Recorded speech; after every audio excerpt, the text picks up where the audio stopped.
Welcome to our channel and welcome to another stock analysis video. Pero kung bago ka lang sa channel na to, I'm sharing my personal technical insights sa Philippine Stock Exchange, and if magustuhan mo man itong munting video ko, I would highly appreciate if you would subscribe sa channel and like the video. Share your thoughts na din sa mga stocks na pag-uusapan sa video. Bago tayo magsimula sa mga stocks na pag-uusapan natin sa video natin ngayon, tingnan muna natin kung saan na nga ba yung market natin as of this time. So, I'm using the weekly chart para sa mga analysis ko. Currently, the market candles are above the moving averages. And medyo good news to.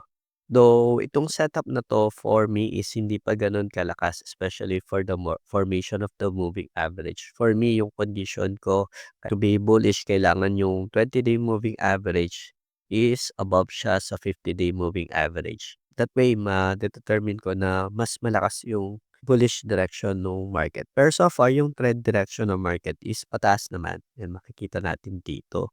Sa last candle naman, nag-recover yung market. Nagkaroon ng bounce near the 50-day moving average. And nag-close pataas. Though red yung closing, still maganda yung recovery to close this week. Nag-close yung market at around 6,300 price level.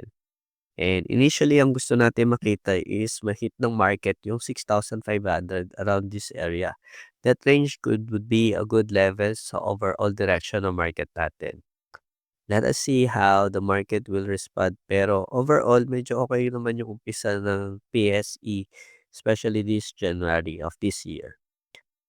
Let's proceed with the 5 stocks na pag-usapan natin sa video natin today. First on our list is ANI or Agri-Nurture Incorporated.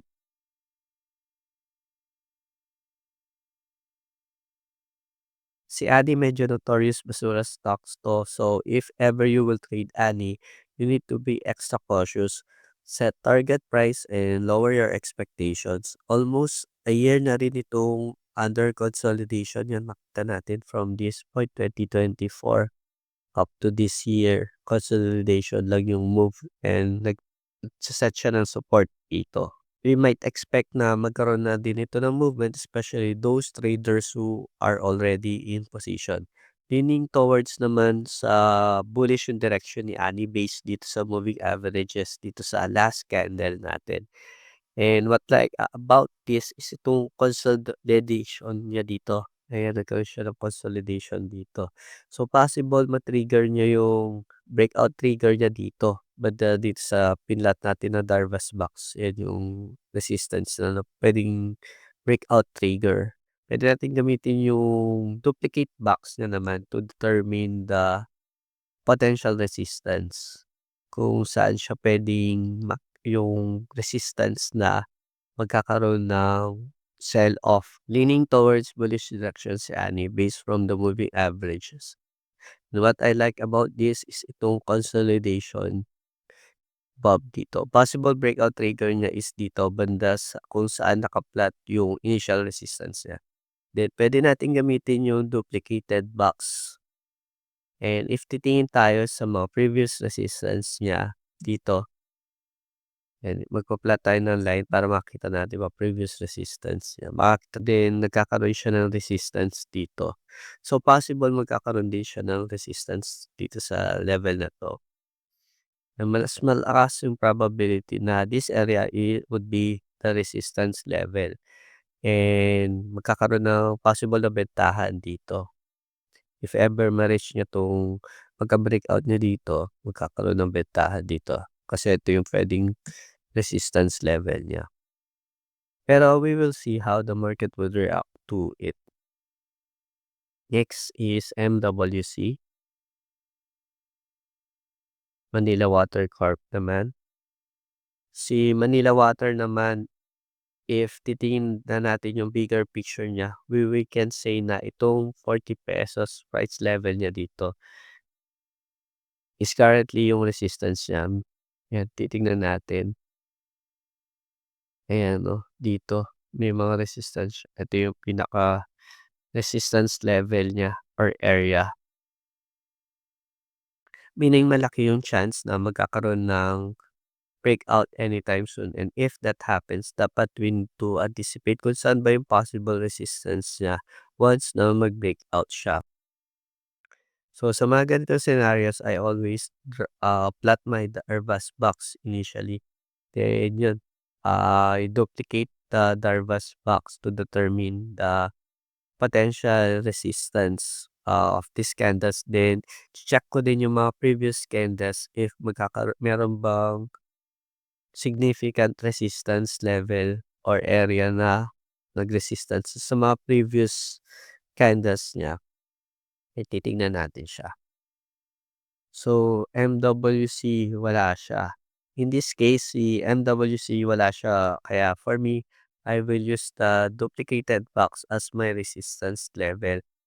Also, kung mapapansin natin yun, going to 52-week high na din nito kasing si MWC. So, meaning potential candidate to sa magiging mover na stock sa darating na mga linggo. Next is LTG. Yung napag-usapan na natin din to before. Si LTG naman breakout siya dito sa initial Darvas box natin. So, naghihintay na lang tayo to reach the resistance level around 17 pesos kung iduduplicate natin itong box. Then, plot natin yung possible resistance to determine yan around 17 peso level. If titingin tayo sa previous candles, makakita tayo ng mga confirmation levels kung ipa-plot natin itong line na to identify our resistance level. Yan, makakita tayo dito. Ayan, meron siyang mga breakout. Then yan, nagkakaroon ng support, breakout, breakdown ng support. And tas nagkakaroon ng resistance dito. So, malaki ang chance na around 17 yung magiging potential na resistance ni LTG. Pero tingnan natin if the market will react based on the historical events na nangyari kay LTG. Next on our list is Macro Asia Corporation or MAC.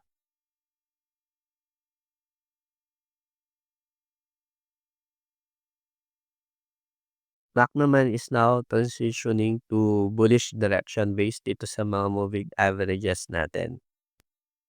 Gusto ko tong closing nung last candle niya kasi possible magkaroon muna siya ng consolidation dito or i-breakout na niya 'tong level na 'to. If ever i-breakout na niya 'to, same as usual routine, duplicate ko lang yung Darvas box ko to determine the resistance level. Then ipa-plot ko yung line na 'to para makita ko kung previously saan yung mga resistance level nung stocks. So titingin tayo dito sa left and makikita natin na around this level merong ayan, support dito. Ayan, nagsu-support siya dito. Then nagkaroon ng breakdown. So mataas yung chance na magkakaroon na muna ng resistance dito sa 6 pesos to 5.83 price level. So, yan tignan natin if in the coming weeks saan magiging direction ni Macro Asia. If i-breakout niya ba 'to, then plot the resistance or mag-consolidation muna siya dito. Last on our list is LC. Epanto Consolidated Mining. Ayan, yung initial Darvas box natin.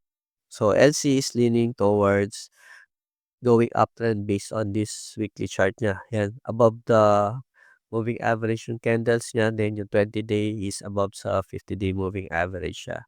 So, we can say na yung if magpa-plot tayo ng Darvas box natin yan, pwedeng dito yung magiging breakout resistance nung breakout ng Darvas box natin. So, determine yung resistance naman natin. Yan, duplicate lang natin yung box. Then, magpa-plot tayo ng line to check kung may mga resistance level ba sa mga previous candles. So, yun. If mag-move tayo dun sa other candles na makikita natin na ayun meron siyang support dito, breakdown nung support, tapos nagkaroon ng resistance, dito rin pagka-reach niya dito sa level na 'to ng resistance, so nag-resist siya ulit and bumaba siya. So mataas yung probability na maging resistance 'tong 0.30 level. Then dito, 'yun mataas yung probability na magkaroon ng resistance din sa 0.30. And 'yun, abangan natin if ito yung magiging, same scenario na mangyari kay LC. And that's it for our technical analysis for this video. And hopefully nakapag-share ako sa inyo ng magandang insights and help you for additional inputs, especially if sa mga stocks na nasa video na 'to. Especially if those stocks na na-share ko is kasama sa watchlist nyo.